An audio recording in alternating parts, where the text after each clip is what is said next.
It's really boring, but I swear, it'll help you stop rotting your brain. 10 years ago, people could hold focus on one task for a lot longer than they can now. Today, the average is 47 seconds. That number isn't an opinion, it's measured.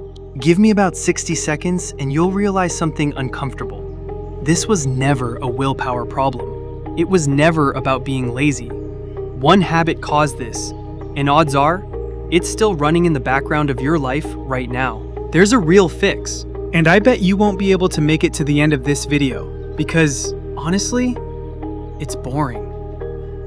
But that's exactly the point. Because making it to the end, despite being bored, will be the first step toward what I'm about to talk about. Right now, you probably think scrolling is how you relax. But it isn't. It's actively working against you, and I'm about to show you exactly how, in 3 parts. Part 1. What's really going on inside your brain every time you feed it short-form content. Part 2. 3 excuses you've probably used to justify it. At least one of them is going to sound familiar. Part 3. The specific method I use, plus the one detail that determines whether it actually works or whether you quit by day 2. Let's get into what's breaking first. Block 1. What's actually breaking?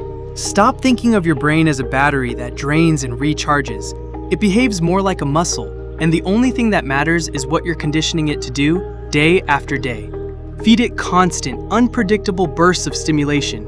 Reels, TikTok, shorts, whatever the algorithm serves next, and it adapts to that pace.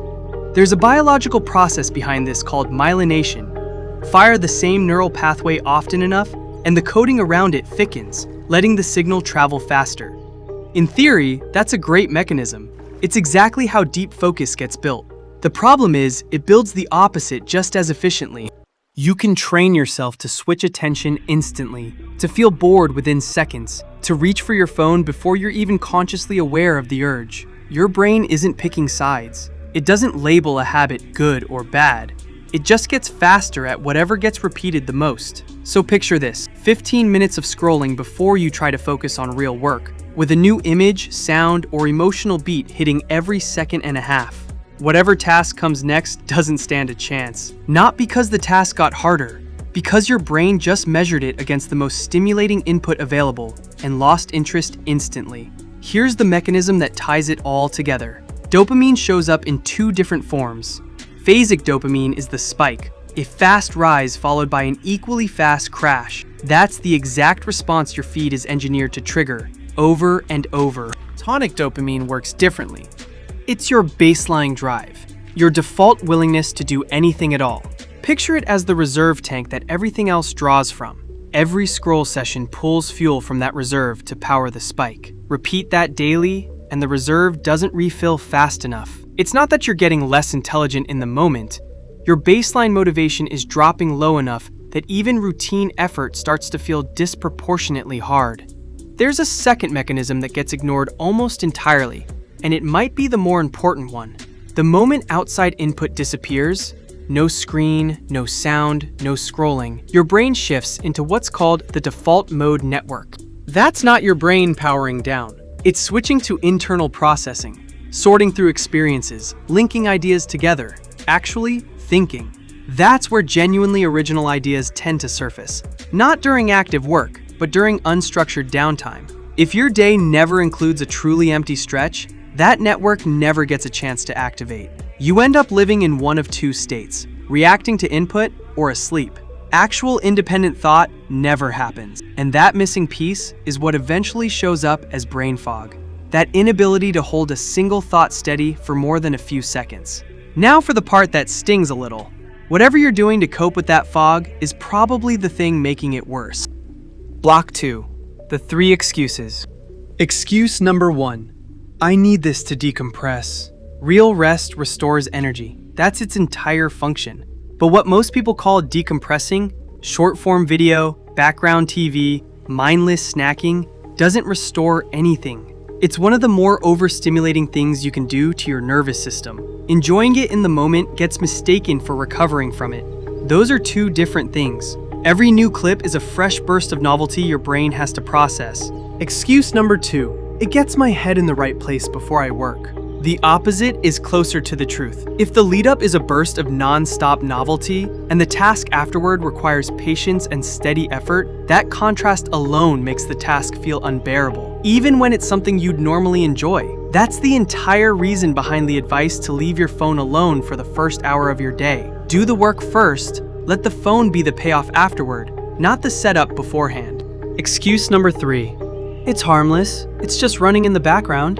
This is the excuse that traps almost everyone, because the damage is invisible while it's accumulating. You don't lose focus overnight, you lose it in small increments, week over week, adjusting to each slightly lower baseline without registering the drop.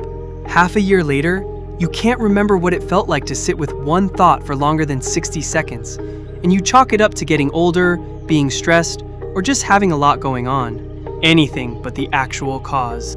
Put all 3 side by side, and the pattern is hard to ignore. The thing you're using to treat the exhaustion is the same thing generating it. You can't solve a problem using more of what created it. The fix has to move in the opposite direction, which is exactly what comes next. Block 3. The method. Here's what I actually do. It's almost absurdly simple, and that simplicity is the entire point. Before starting the one task that matters most that day, I put my phone in a different room. Not silenced, physically somewhere else. Sit down facing a blank wall and do nothing. No meditation app, no breathing exercises.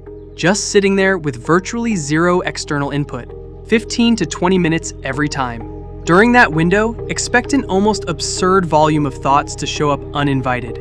That's the default mode network kicking in. That mental noise isn't a sign something's wrong.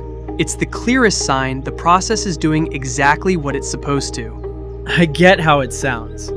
But go back to what we already covered. Your brain judges everything relative to whatever happened right before it. Spend 20 straight minutes in total boredom, and almost anything afterward is going to register as engaging by comparison. You're not forcing your baseline dopamine up artificially.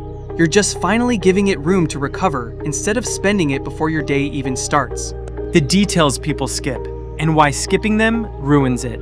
Miss any of these, and this turns into pointless sitting that gets abandoned by day 3. Commit to at least 21 days. Week 1 will feel worse, not better. That's expected. Most people don't notice a real shift until somewhere around day 10. Time it right before your hardest task of the day, not first thing in the morning out of habit. It only works before effortful, creative work, writing, strategizing, solving something. Do your 20 minutes and then go fold laundry, and you'll get nothing out of it. The entire effect depends on the contrast between empty time and demanding thought. Skip that, and you've just turned a real technique into wasted time. What comes after matters as much as what comes before. Most people wrap up something difficult and immediately reach for their phone as a reward. Done correctly, that's not necessarily bad. Your brain starts associating effort with reward, and over time, that can make the work itself feel more enjoyable. But scroll for 4 hours straight before bed, and you've undone everything. That's not rest. It's another round of phasic stimulation, and it drains the exact reserve you just spent 20 minutes rebuilding. Instead, end the day with something slower. A walk, an actual conversation, sitting outside without a specific goal. Anything that doesn't hand your brain another sharp hit of novelty. The part that makes people quit. Before you try this, hear the part that almost never gets said out loud, because it's exactly why most people who attempt it give up by day 2 or 3. Expect it to feel uncomfortable. That discomfort isn't a red flag. It's confirmation the process is working. The first several nights, 20 minutes will feel closer to an hour. 5 minutes in, you'll already want to stop. A few days into it, real anxiety tends to show up. An urge to grab your phone, a head full of 100 disconnected thoughts. It'll feel like wasted time, like nothing is improving. That sensation doesn't mean the method isn't working. It means it's working exactly as intended. Your brain has spent years learning that any gap in stimulation gets filled instantly. This is the first real stretch of time you're not giving it that fix. Resistance is the expected response. That's the pattern breaking down, not the method failing you. There's a second, quieter fear worth naming. The worry that stepping away from constant content means missing something. The joke everyone's referencing, whatever's trending this week, some vague sense of staying in the loop. Be honest with yourself about this one. Whatever you think you'd miss, you'll have forgotten it within 5 minutes of putting the phone down anyway. None of it was information that mattered. It just felt good for a moment. And if you break and check your phone mid-session, that's not a failed attempt. It's a minor setback. Set it back down and sit through whatever time is left. A habit built over years doesn't disappear in 48 hours. What you will notice, gradually, is that the pull gets weaker each week. Most people who follow through report that somewhere around the 2 to 3 week mark, this stops feeling like a protocol and just becomes part of how their day naturally runs. That's it. I won't torture you with any more long content. I hope you actually took something away from this video, something you can use. And at the very least, you made it to the end. That's already a small victory. And if this was worth your time, subscribe.